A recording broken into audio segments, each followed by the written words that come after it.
Well, let's move and talk about the Middle East real quick, Dave. You had a great one today. Well, I read it this morning. U.S. anti ISIS task force gets new name and authorities to expand into Egypt, Jordan, and Lebanon. So, what's going on here? Yeah, so this is a special operations task force. It's all special forces from like different branches of the military, and it was it was formed in 2015, and it focused on fighting ISIS in Iraq and Syria. Um, it was the Operation Inherent Resolve was its name. It's also the name of the U.S.-led coalition in Iraq and Syria, and they changed it to the Special Operations Joint Task Force Levant. It's its new name, and with the new name, it gets new authorities. This report from Business Insider said that they will expand into operations into Egypt, Jordan, and Lebanon. And I think they've already done, military drills in Egypt. And considering ISIS, there's only remnants of it left in Iraq and Syria. It seems like they're not really going to be focusing much on ISIS. There's an Army Special Operations officer that spoke with Business Insider and said had a lot to say about Iran, saying that Iran is a major threat to the U.S. in the region. And what's interesting is Iran was on the same side as the U.S. in all these major battles against ISIS. And now that ISIS is gone, they need an excuse to stay. And of course, in Iraq, they have the Shia militias to blame for everything. But so it seems like that this task force it could turn to more covert ops and stuff against Iran in the region, kind of stuff that Israel does that the U.S. might also be very involved in. It's tough to know, like the attacks on Iranian ships and stuff. But this seems like this will kind of be the future of the U.S. presence in the region, a small but active force. And in Iraq, I mean, they're supposed to end the combat mission there by the end of this month, the U.S., but they're going to keep troops there in an advisory role, which isn't really going to change anything because that's kind of what it is already. Right. And of course, there's still troops in Syria. And yeah, but I mean, it says that they have new authority and Egypt, Jordan, U.S. allies, so that whatever they do there would probably be at the invitation of the government. Lebanon, maybe that could be the case too, but there could also be some operations against Hezbollah or something that they wouldn't want. So Right, or even if it's just training missions, I kind of worry that that might stoke some tensions in Lebanon, right? If the U.S. is training up the Lebanese army and Hezbollah is like, we don't like you giving those guys so many weapons and stuff like that. Also in Egypt, I mean, there's really not that much ISIS, but there are dissidents, and it seems far more likely to me that if the U.S. is doing any training with the Egyptian forces, that they're going to be putting down protesters and people who don't like dictator al-Sisi there and not actually fighting whatever like 4 or 5 ISIS guys they could find out in the Sinai Peninsula or whatever absurd thing that they're trying to claim. And I mean, I guess there could be some militants, particularly with the instability on some of Egypt's borders, with what's going on in different groups. But, to say that this is an anti-ISIS mission doesn't seem to really reflect the reality of who is the recipient of state violence in Egypt. yeah, that's a good point about Egypt. I know Biden. I think he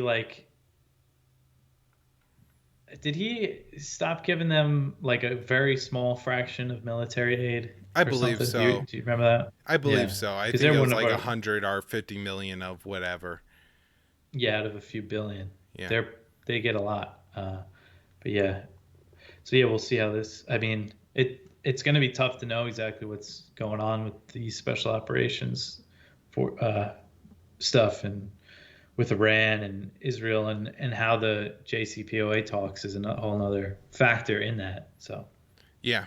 So, one other thing that we were talking about a little bit before the show that was pointed out in a recent article by Ryan Crocker was there's less drone strikes under the Biden administration than Trump, and I would I've seen a lot of people in the anti-war movement talking about this, and in a way, like it does seem true that there's less military action going on, particularly than at like the end of the Obama, start of the Trump administration. But how much of this do you think Biden gets credit for? I mean,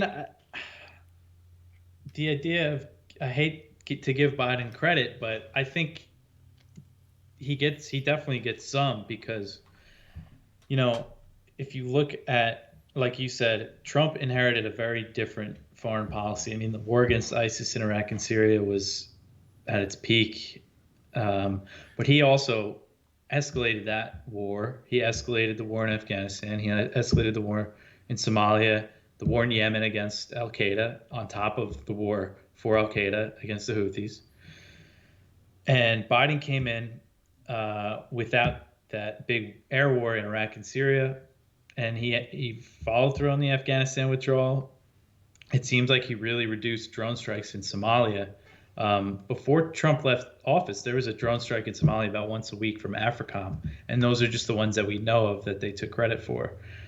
Since Biden's been in this year, I think it's about 4 or 5 official drone strikes in Somalia, which is a huge decline. And again, that's just what we know, but the groups that track this stuff, like Air Wars, they haven't tracked many other drone strikes there because CIA stuff, and we don't really hear about.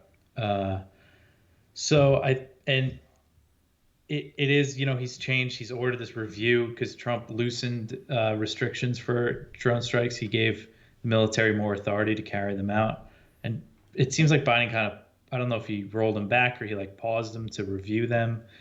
And they said that only the White House could authorize the strikes, but I think he delegated that, to somebody lower in the chain of command there. But so, yeah, I mean, it doesn't fit anybody's narrative really, but if you look at what's been happening, I mean, there's been significantly less drone strikes in Biden's first year than in Trump's, not just his first year, but his last year too. Yeah. So he definitely gets credit for that. And unfortunately, it's for the wrong reasons. The reason is because they want to focus more on China and Russia. Yeah, well, and you could tell that there's a big change also because the New York Times is starting to like really report on the drone wars and stuff. They had that investigation about the drone strike in Kabul, and they had that recent one about there wasn't a drone strike. I think it was the airstrike in 2019 in Syria. Yeah, but and I know that article. I forget the writer's name already, but what was his name? I don't remember. In the week, right? But he said Ryan Crocker, yeah. A failure of the media that nobody knew this. But the real failure is that even during the Trump administration, barely anybody covered the drone wars, even the war against ISIS. I mean, the amount of bombs that the U.S. dropped on Iraq and Syria, on these major cities, Mosul, Raqqa, it didn't get much attention. I mean, these were major wars and they killed tons of people. And I don't think Trump should have done it. There's kind of this assumption that because it was ISIS, we had to do something. Nobody really gives Trump a hard time for that war, but I don't, he could have not done that. But so it is a different situation that Biden inherited, but he's definitely been less hawkish than Trump in this area. And it's never what you expect. Biden ran on staying in Afghanistan, and he is the one that pulled out. Trump ran on leaving, and he stayed the whole time. He did set up the deal that got us out, so he gets credit for that, but it's just not what you expect. And yeah. I don't have faith that Trump would have followed through with the withdrawal with all the media pressure, because he turned around he couldn't handle pulling out of Syria with everybody was screaming about the Kurds, something that everybody would have forgotten about in a week.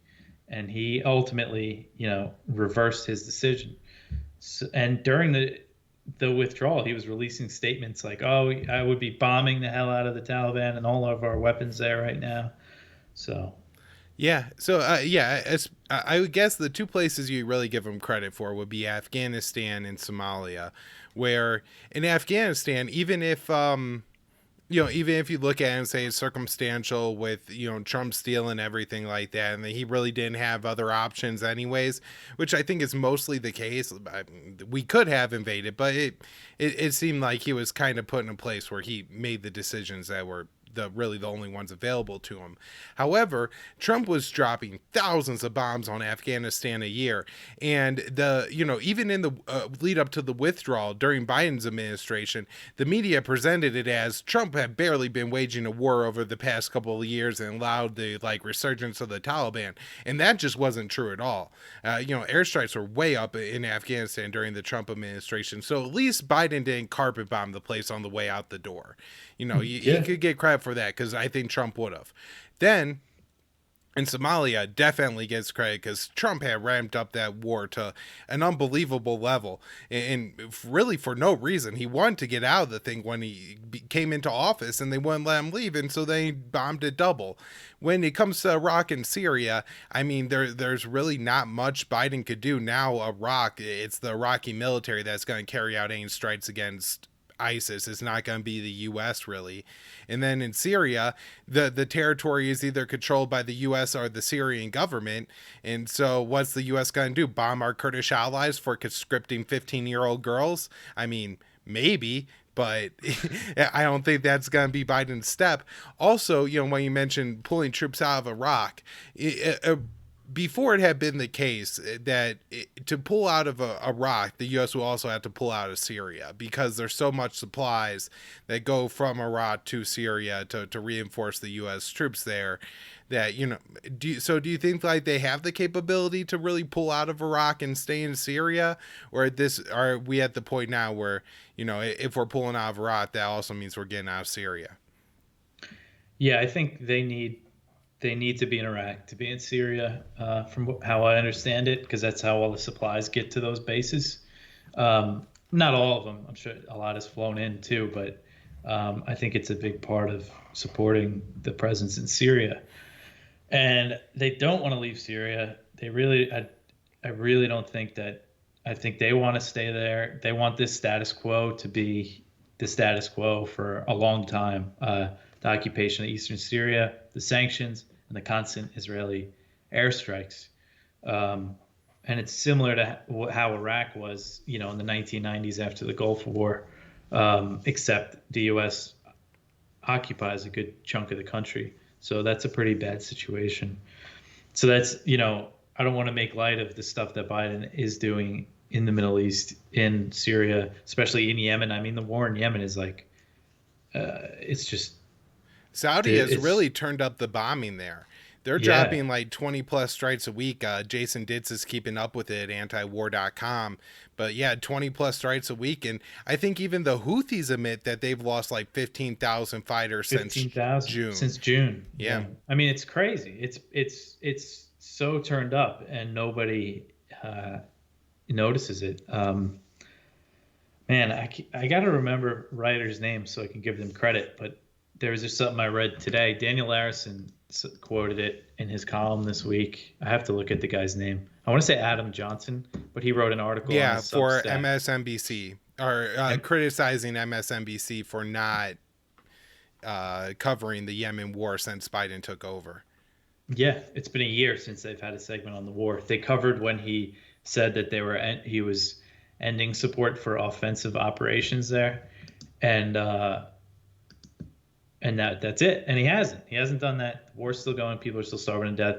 The UN is saying now 377,000 people will have died in the war by the end of this year, and that's probably a low estimate. So it's just really horrible.